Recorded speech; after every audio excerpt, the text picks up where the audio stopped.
ಅಬಕಾರಿ ವಸತಿ ಬಳಿಕ ಶಿಕ್ಷಣ ಇಲಾಖೆಯಲ್ಲೂ ಲಂಚಾವತಾರ ನಡೀತಾ ಇರೋ ಆರೋಪ ಕೇಳಿಬಂದಿದೆ. ಶಿಕ್ಷಕರ ಪ್ರಥಮ ವೇತನ ಪ್ರಮಾಣ ಪತ್ರ ಶಿಫಾರಸಿಗೂ ಲಂಚ ನೀಡಬೇಕು ಎನ್ನುವಂತಹ ಆರೋಪ ಕೇಳಿಬಂದಿದೆ.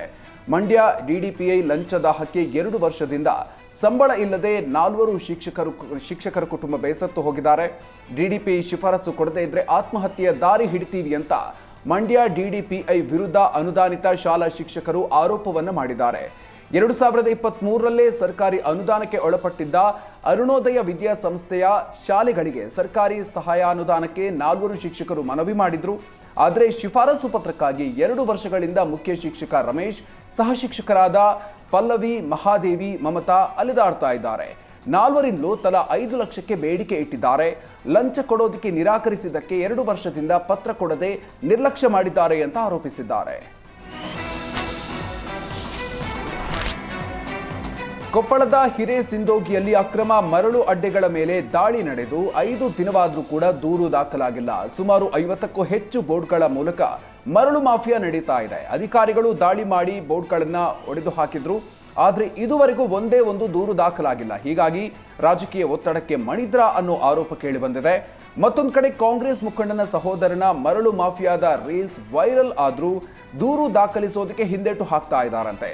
5 ದಿನಗಳ ಹಿಂದೆ ಮರಳು ಅಡ್ಡೆಗಳ ಮೇಲೆ ದಾಳಿ ಮಾಡಿದ್ದ ಗಣಿ, ಭೂವಿಜ್ಞಾನ, ಕಂದಾಯ, ಪರಿಸರ ಇಲಾಖೆ ಅಧಿಕಾರಿಗಳು ಮೊದಲೇ ಮಾಹಿತಿ ಸೋರಿಕೆ ಮಾಡಿ ದಾಳಿ ಮಾಡಿದ್ದಾರೆ ಅನ್ನುವಂಥ ಮಾತುಗಳು ಕೂಡ ಕೇಳಿ ಬರ್ತಾ ಇದೆ.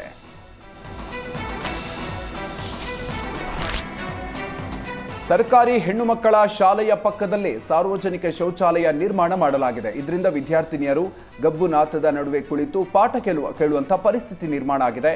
ಹುಬ್ಬಳ್ಳಿಯ ಅಕ್ಕಿಹೊಂಡಾದ ಸರ್ಕಾರಿ ಮಾದರಿ ಹೆಣ್ಣು ಮಕ್ಕಳ ಶಾಲೆಯಲ್ಲಿ 1ರಿಂದ 8ನೇ ತರಗತಿಯ 150ಕ್ಕೂ ಹೆಚ್ಚು ವಿದ್ಯಾರ್ಥಿನಿಯರಿದ್ದಾರೆ.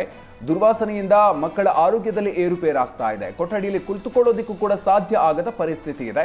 ಶಾಸಕ ಪ್ರಸಾದ್ ಅಬ್ಬಯ್ಯ ಶಾಲೆಗೆ ಭೇಟಿ ಕೊಟ್ಟ ಸಂದರ್ಭದಲ್ಲಿ ಹೆಣ್ಮಕ್ಳು ತಮ್ಮ ಕಷ್ಟವನ್ನು ತೋಡ್ಕೊಂಡಿದ್ದಾರೆ. ಸ್ಥಳಕ್ಕೆ ಕಮಿಷನರ್ ಅನ್ನ ಕರೆದು ಮುಖ್ಯ ಶಿಕ್ಷಕಿಯನ್ನ ತರಾಟೆಗೆ ತೆಗೆದುಕೊಂಡ್ರು.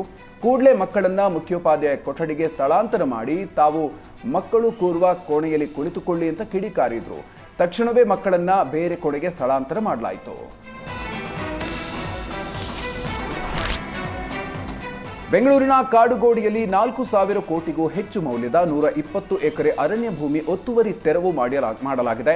ಅರಣ್ಯ ಸಚಿವ ಈಶ್ವರ್ ಖಂಡ್ರೆ ಸೂಚನೆ ಮೇರೆಗೆ ಬಿಗಿ ಪೊಲೀಸ್ ಬಂದೋಬಸ್ತ್ನಲ್ಲಿ ಜೆಸಿಬಿಯೊಂದಿಗೆ ಕಾರ್ಯಾಚರಣೆ ಮಾಡಲಾಗಿದೆ. ಒತ್ತುವರಿ ತೆರವುಗೊಳಿಸಿ ಮರು ವಶಕ್ಕೆ ಪಡೆದು ಗಡಿ ಗುರುತಿಸಿದ ಅಧಿಕಾರಿಗಳು ತೆರವು ಮಾಡಿದ ಜಾಗದಲ್ಲಿ ಸ್ಥಳೀಯ ಪ್ರಭೇದದ ಸಸಿಗಳನ್ನು ನೆಡುವ ಕಾರ್ಯವನ್ನು ಮಾಡಿದ್ದಾರೆ. ಇನ್ನು ಕಾಡುಗೋಡಿ ಅರಣ್ಯ ಪ್ರದೇಶ ಕುರಿತಂತೆ ಇತ್ತೀಚೆಗೆ ನಡೆದಂತಹ ಸಭೆಯಲ್ಲಿ ಒತ್ತುವರಿ ತೆರವಿಗೆ ಸಚಿವ ಈಶ್ವರ್ ಖಂಡ್ರೆ ಸೂಚನೆಯನ್ನು ಕೊಟ್ಟಿದ್ರು.